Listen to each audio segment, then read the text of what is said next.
Hello, good evening to all of us. Magandang gabi po sa lahat. Maayong gabi sa Bisaya at maupay nga gabi ha mga waray-waray, especially ha mga Burawanon.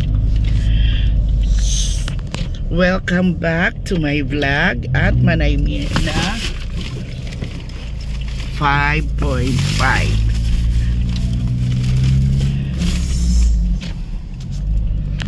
So dito kami ngayon. Kagigising ko pa lang ang Amerikanang Hilaw Pusong Pinoy. Kaya tinamad akong magluto for dinner namin. Kaya nagsabi na lang ako sa mga bata kung pwede mag-ano na lang kami, mag order ng KFC dahil nakita ko naman na may mga coupon na may mga promo. Kasama ko pala dito si Francis.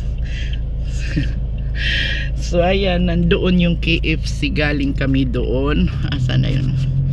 So andito na yung nabili namin tea. So mayroon kaming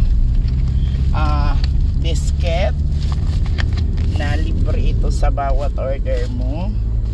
Din yan o, biscuits yan, mainit, sobrang init. Tapos mayroon kaming tira to be 16 pieces na chicken. Siyempre marami-rami din kami sa bahay. O yan, tapos mayroon ding fries at teka, baka maano.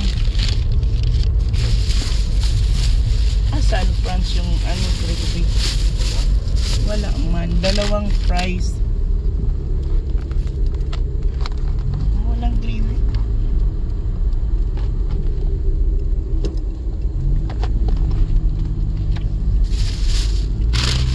Oh, andito sa baba. Sorry. Oo.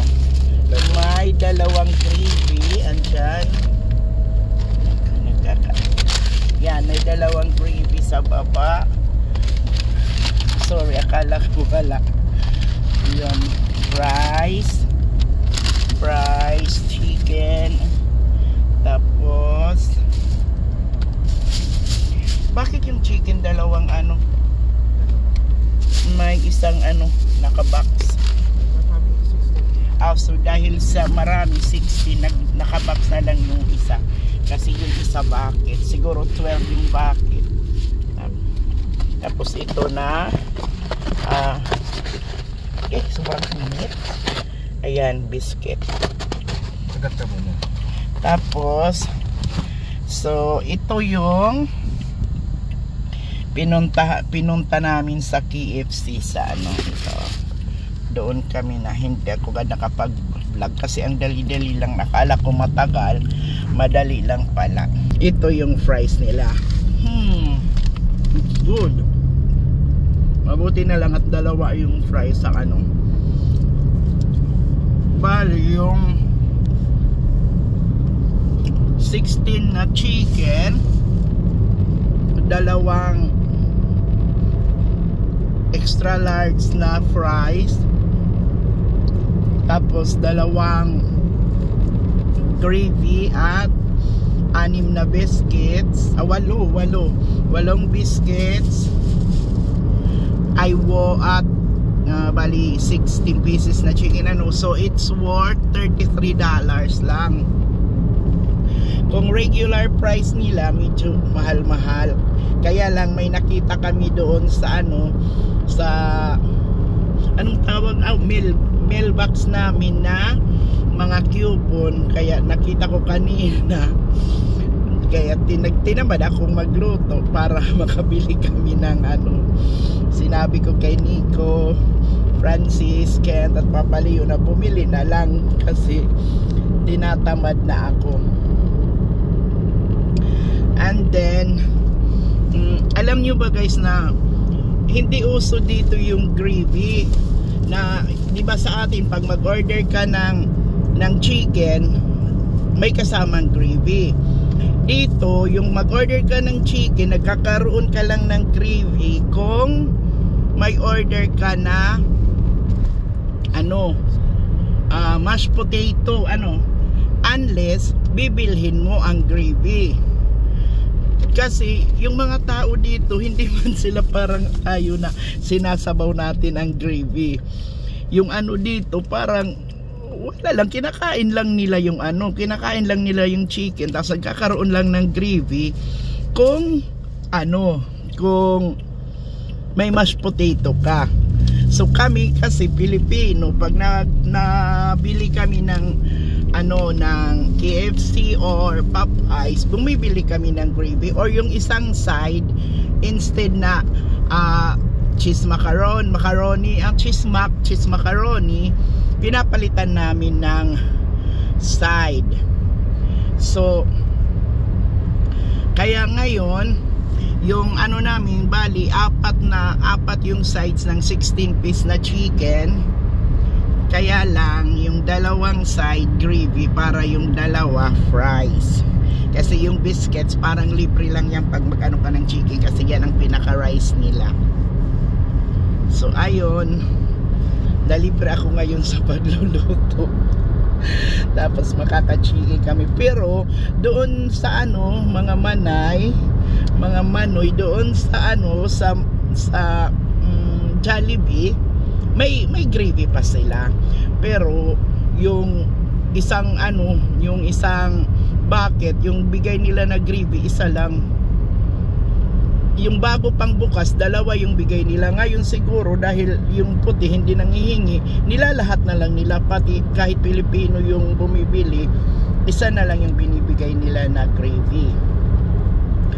Ewan ko lang kung bakit tayo nasanay na tayo na halos isabaw ang gravy, pero dito pala hindi. Sa mashed potato talagang mashed potato talaga lang ginagamit nila ang gravy.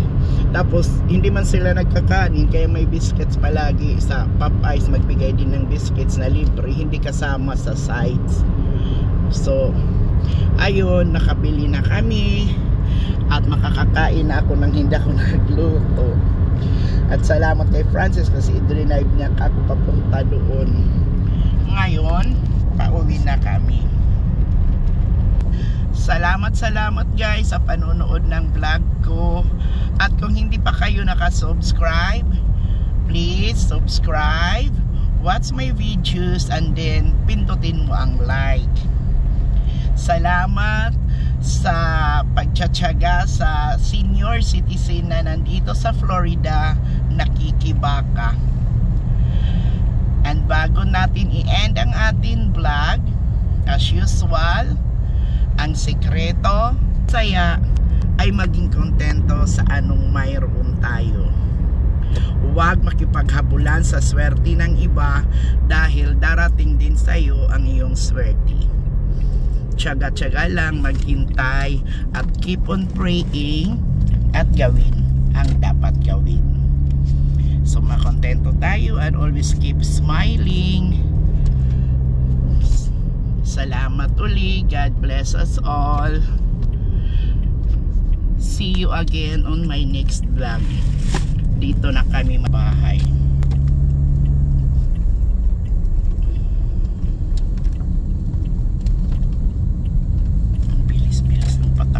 Francis.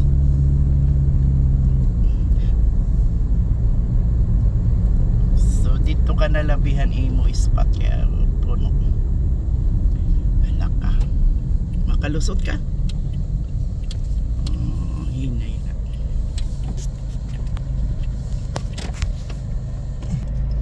So dito na kami sa bahay. Pakidarabit diba ha?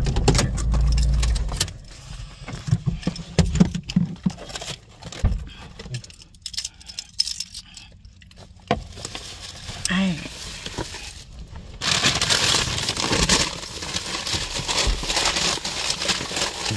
Kukunin ko lang yan.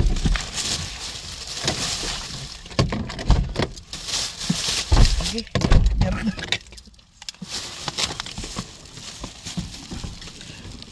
Kaya ano ginatag mong sus?